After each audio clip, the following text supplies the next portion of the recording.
Mga taga-SME na ito eh. Oo, yan. So, sige, hawakan nyo, tigisa kayo. Ayan, sige.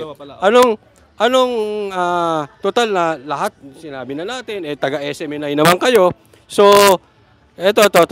Anong masasabi nyo kay Mike Abe? Mike Abe,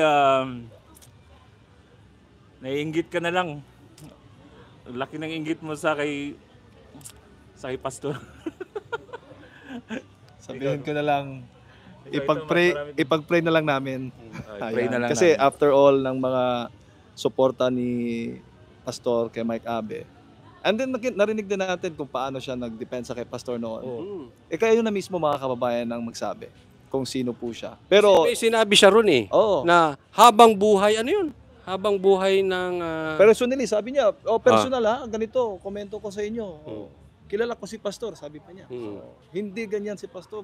Mabuting tao si Pastor. Binanggit niya ba yung... Parang may napanood ako, may nagsabi na sinabi daw niya na habang buhay ko nang poprotektahan or pupurihin or ano yung... Posible, Hindi lang ako makapag-ano nung pero halos lahat positibo about Pastor. Kasi siya mismo nakasaksi doon. So, yun lang. Sabi ko, ipag-pray ka na lang namin.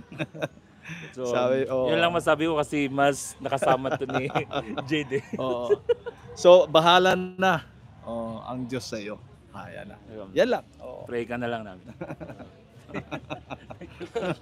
Pagpiprayan. May sakit ba? Bahala ka na. Bahala na kayo. Kayo na mismo ito sinasabi ko madalas.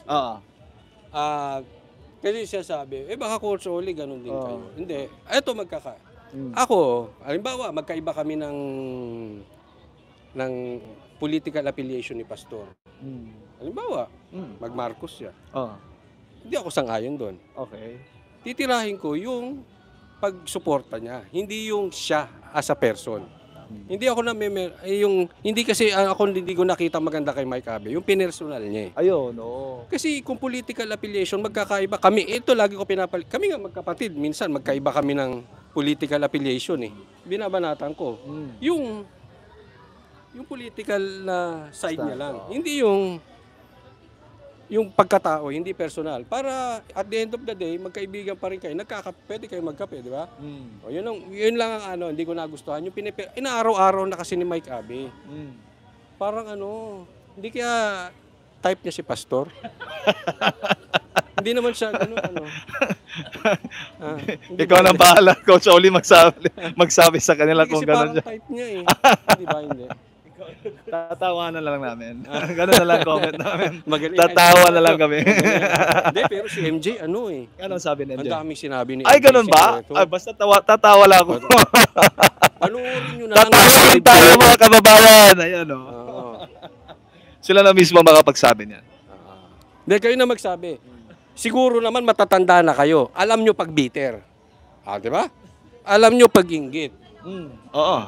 Kayo na magsabi. Kaya ako, dahil prinotektahan ni Jade yung mic ko, hindi niya binagsak. Hindi ko ibabagsak ang mic ng SMNI. Hindi ko, syempre. Mahal-mahal ito. Hindi binabagsak ang mic. Walang bagsakan ng mic. Pinaghirapan mo to, Coach Oli. Ibabagsak ko lang. 19,000 yan. Imagine that, mga kababayan. Ibabagsak ko lang to. Lalo ko si Nicer. Si Nicer yung binagsak. Mas mahal yun. Mas mahal. Kung 19,000 to. Huwag ka mag-alala, Coach Oli. Hindi ko ibabagsak to. Kahit pa, may magkaiba man tayo ng political actually, stand. kung magkaiba tayong political, tirain mo yung political stand ko, okay lang yun. Walang problema doon. Kasi basta personal, wala. walang personal. Kasi hindi naman po Ayan pwede. ang nakaganda kay Coach Oli po, mga kababayan. Nakikita po ninyo kung paano po siya magkomento. Tingnan nyo na lang, ikumpara nyo na lang po siya kay Mike Abe kung paano po magkomento. Ayan na po. Hindi, alam mo kung ba't ko sinasabi yan. Kasi, barabalang araw, may lalabas na bakit tinira mo si Pastor? Hindi. Kung sakali man, yung kanyang political affiliation, hindi ko siya pe-personal. Gusto ko, pag nagkita kami, magkakape, maayos pa rin kami. Di ba? Nagkaiba lang. Sumuporta siya kay Robin, ako sumuporta kay Sarah. Walang problema. Yun lang, hanggang doon lang. Di ba? Oo. At least matatago nila yung video ko. Di ba? Sinabi mo yan, Coach Oli. Oo, talaga. Politika lang. Di ba? Doon lang tayo pala. Hindi naman tayo artista na titirahin mo yung personal. Kasi artista vlogger yun. Pag political vlogger, ano lang. Alright. Oo, parang pupunta tayo. May event tayo, Coach Oli. Punta ha? na daw tayo? Dito sa May Cathedral. So tatawagin na natin ang lahat ng Banateros. Ayan, nandyan kasi. Mga kababayan. Ayan si Banateros. Oo, tatawagin na natin sila, partner. Oh, sige. Babay na po kasi kami po ay magja-judge doon. Ayun. Yun si Banat Bayo. Okay? So, see you. Thank you. Para sa Diyos. At sabay-sabay tayo lahat, mga kababayan, para sa Diyos at sa Pilipinas nating mahal. Ayan.